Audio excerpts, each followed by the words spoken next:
Hi hello friends, ನಮಸ್ಕಾರ. Welcome to my channel.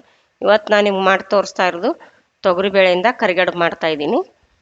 ಇವಾಗ ನಾನು ಅರ್ಧ ಗ್ಲಾಸ್ನಷ್ಟು ತೊಗರಿಬೇಳೆ ತೊಗೊಂಡಿದ್ದೀನಿ.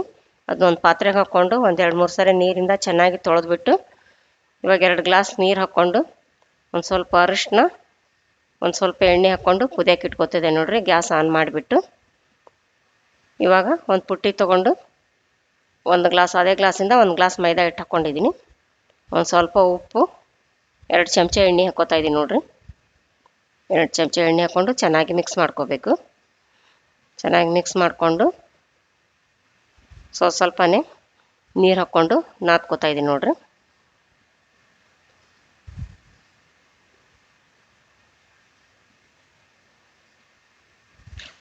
ಈ ಥರ ಚೆನ್ನಾಗಿ ಮಿಕ್ಕೊಂಡು ನಾದ್ಕೋಬೇಕು. ಇದಕ್ಕೊಂದು ಚಮಚ ಎಣ್ಣೆ ಹಾಕ್ಕೊಂಡು ಚೆನ್ನಾಗಿ ಮಿತ್ಕೋತಾ ಇದ್ದೀನಿ ನೋಡ್ರಿ. ಈ ಥರ ಚೆನ್ನಾಗಿ ಮಿತ್ಕೊಂಡು ಹಾಕ್ಕೊಳ್ಳೋದ್ರಿಂದ ಹದ ಚೆನ್ನಾಗಿರುತ್ತೆ, ಹಿಟ್ಟು ಚೆನ್ನಾಗಿ ಬರುತ್ತೆ, ಕಡುಬು ಕೂಡ ಚೆನ್ನಾಗಿ ಬರ್ತಾವೆ ನೋಡ್ರಿ. ಕ್ರಿಸ್ಪಿಯಾಗಿ ಕರಿಗಡುಬು ಎಷ್ಟು ಚೆನ್ನಾಗಿರ್ತಾವೆ ನೋಡಿ. ಇವಾಗ ನೋಡಿ ಹಿಟ್ಟು ನೆನೆ ಇಟ್ಟಾತಲ್ಲ, ಬೇಳೆ ಕುದಿಯೋಕೆ ಇಟ್ಟಿದ್ವಲ್ಲ, ಬೇಳೆ ಕುದೀತಾ ಇದೆ. ಈ ಬೇಳೆ ಕುದ್ದಾದ್ಮೇಲೆ ಗ್ಯಾಸ್ ಆರಿಸ್ಬಿಟ್ಟು ಕಟ್ಟು ಬಸ್ಕೋತಾ ಇದ್ದೀನಿ ನೋಡ್ರಿ. ಇದು ಕಟ್ಟನ್ನ ಆಮೇಲೆ ನೀವು ಕಟ್ಟಿನ ಸಾರು ಮಾಡ್ಕೊಳ್ಳೋದಕ್ಕೆ ಉಪಯೋಗಿಸ್ಕೋಬೋದು. ಹೋಳಿಗೆ ಮತ್ತು ಕಡುಬು ಮಾಡಿದಾಗ ಕಟ್ಟು ಬರುತ್ತಲ್ಲ, ಅದನ್ನು ಸಾರು ಮಾಡ್ಕೊಬೇಕ್ರಿ, ತುಂಬ ಚೆನ್ನಾಗಿರುತ್ತೆ. ಇವಾಗ ನೋಡಿ ನಾನು ಅರ್ಧ ಗ್ಲಾಸಿಗೆ ಬೇಳೆ ತೊಗೊಂಡಿದ್ನಲ್ಲ, ಅರ್ಧ ಗ್ಲಾಸು 3/4 ಗ್ಲಾಸ್ನಷ್ಟು ಬೆಲ್ಲ ಹಾಕ್ಕೋತಾ ಇದ್ದೀನಿ. 3/4 ಗ್ಲಾಸ್ ಬೆಲ್ಲ ಹಾಕ್ಕೊಂಡು ಒಂದು ಏಲಕ್ಕಿ ಹಾಕ್ಕೋತಾ ಇದ್ದೀನಿ ನೋಡ್ರಿ.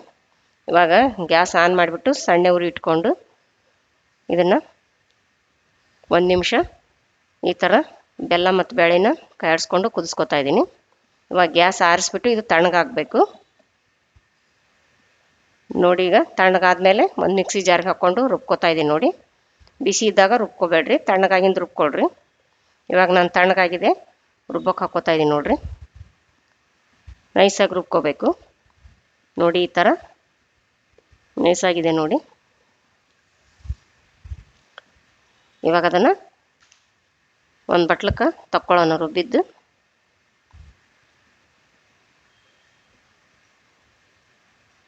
ಹಿಟ್ಟನ್ನು ನೆನೆ ಇಟ್ಟಿದ್ವಲ್ಲ, ನಾನು 1 ತಾಸು ನೆನೆ ಇಟ್ಟಿದ್ದೀನಿ ರೀ ಹಿಟ್ಟು.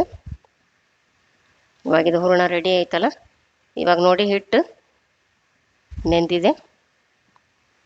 ಇವಾಗ ಒಂದು ಸ್ವಲ್ಪ ನೋಡಿ ಈ ಥರ ಚೆನ್ನಾಗಿ ಕೈಯಿಂದ ಮಿತ್ಕೊಂಡು ತೊಗೋಬೇಕು.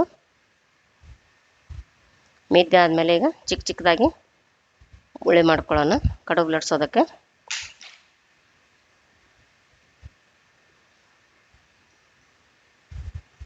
ಈ ಥರ ಚಿಕ್ಕ ಚಿಕ್ಕದಾಗಿ ಮಾಡ್ಕೊಳ್ಳೋಣ.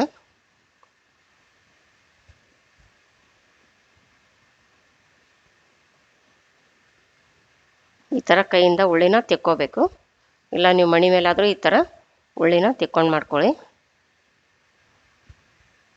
ಇವು ಒಂದು ಅರ್ಧ ಗ್ಲಾಸಿಗೆ 25ರಿಂದ 30 ಕಡುಬು ಆಗ್ತಾವೆ ನೋಡ್ರಿ. ಇವಾಗ ಒಂದು ಸ್ವಲ್ಪ ಮೈದಾ ಹಿಟ್ಟು ಹಾಕ್ಕೊಂಡು ಲಟ್ಸ್ಕೊತಾ ಇದ್ದೀನಿ. ನಡಕ್ಕೆ ಒಂದು ಸ್ವಲ್ಪ ಅಗಲ ಇರಲಿ ರೀ. ಆಮೇಲೆ ಅಗಲಾದ್ಮೇಲೆ ನಾವು ಉದ್ದ ಇಡ್ಕೋಬೇಕು ಕಡುಬಿನ ಎಲೆನ. ಯಾಕಂದ್ರೆ ಹೂರಣ ತುಂಬ್ತೀವಲ್ಲ, ನಡಕ್ಕೆ ಒಂದು ಸ್ವಲ್ಪ ಅಗಲ, ಆಮೇಲೆ ಉದ್ಕ ತಿಕ್ಕೋಬೇಕು. ಅದೇ ಥರ ಎಲ್ಲನೂ ಲಟ್ಸ್ಕೋಬೇಕು ಕಡುಬಿನ ಎಲೆನ ನೋಡಿ. ಈ ಥರ ಲಟ್ಸ್ಕೋಬೇಕು. ಇವಾಗ ಹೂರಣ ತುಂಬೋದು ತೋರಿಸ್ತೀನಿ ನೋಡ್ರಿ. ಈ ಥರ ಹೂರಣ ತೊಗೊಂಡು ಉದ್ಕ ಮಾಡಿಕೊಂಡು ಎಲೆ ಮ್ಯಾಗ ಇಟ್ಕೊಂಡು ಸುತ್ತಲೂ ಒಂದು ಸ್ವಲ್ಪ ನೀರು ಹಚ್ಕೋತಾ ಇದ್ದೀನಿ, ಅದು ಗಟ್ಟಿಯಾಗಿ ಅಂಟ್ಕೊಳ್ಳಿ ಅಂಥೇಳಿ. ಈ ಥರ ಹಚ್ಕೊಂಡು ಗಟ್ಟಿಯಾಗಿ ಈ ಥರ ಒತ್ಕೋಬೇಕು. ಅದೇ ಥರ ಎಲ್ಲನೂ ತುಂಬ್ಕೋಬೇಕು. ಇವಾಗ ಇವು ಕಡುಬು ತುಂಬೋದ್ರಾಗ ಸ್ವಲ್ಪ ಎಣ್ಣೆ ಬಿಸಿ ಆಗಲೆಂದು ನಾನು ಗ್ಯಾಸ್ ಆನ್ ಮಾಡಿಬಿಟ್ಟು ಎಣ್ಣೆ ಕಾಯೋದಕ್ಕೆ ಇಟ್ಕೊಂಡಿದ್ದೀನಿ. ಇನ್ನೊಂದು ತುಂಬ ತೋರಿಸ್ತೀನಿ ನೋಡ್ರಿ. ಈ ಥರ ತುಂಬ್ಕೋಬೇಕು. ಅದೇ ಥರ ಎಲ್ಲ ಕಡುಬನ್ನು ತುಂಬ್ಕೋಬೇಕು.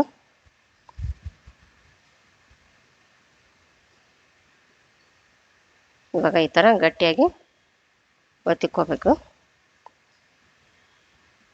ಇದು ಗಟ್ಟಿಯಾಗಿ ಅಂಟಿಸ್ಕೊಂಡ್ಮೇಲೆ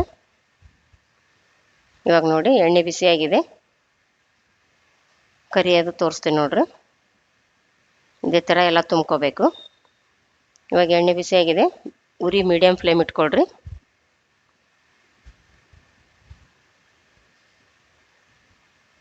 ಒಂದು ಸೈಡು ಬೆಂದಾದ್ಮೇಲೆ ಹೊಳಿಸಾಕ್ಕೊಳ್ರಿ.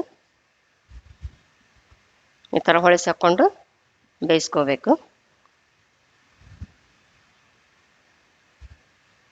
ತುಂಬ ಚೆನ್ನಾಗಿರ್ತಾವೆ ನೋಡ್ರಿ ಕರಿಗಡುಬು. ತೊಗರಿ ಬೇಳೆದು ಮಾಡಿದ್ದೀನಿ ನಾನು, ಕಡಲೆ ಬೇಳೆದು ಮಾಡಿಲ್ಲ. ಚೆನ್ನಾಗಿರುತ್ತೆ ಅಂಥೇಳಿ ತೊಗರಿ ಬೇಳೆದು ಮಾಡಿದ್ದೀನಿ. ನೋಡಿ ಈ ಥರ ಹೊಳಿಸಾಕ್ಕೊಂಡು ಕೆಂಪಗೆ ಕರ್ಕೋಬೇಕು, ಚೆನ್ನಾಗಿರ್ತಾವೆ ನೋಡಿ. ಇವಾಗ ಇವು ರೆಡಿ ಆದ್ವಲ್ಲ, ಇವಾಗ ಎಲ್ಲನೂ ಅದೇ ಥರ ಕರ್ಕೋಬೇಕು. ಇವಾಗ ಗ್ಯಾಸ್ ಆರಿಸ್ಬಿಟ್ಟು ನೋಡಿ ತೋರಿಸ್ತೀನಿ ನೋಡಿ, ಎಷ್ಟು ಚೆನ್ನಾಗಾಗಿದೆ ನೋಡಿ, ಎಷ್ಟು ಕ್ರಿಸ್ಪಿಯಾಗಿ ಬಂದಾವೆ ನೋಡ್ರಿ, ತುಂಬ ರುಚಿಯಾಗ್ಯಾವ ನೋಡ್ರಿ. ಇವಾಗ ಇವು ಸವಿಯಲು ಸಿದ್ಧ.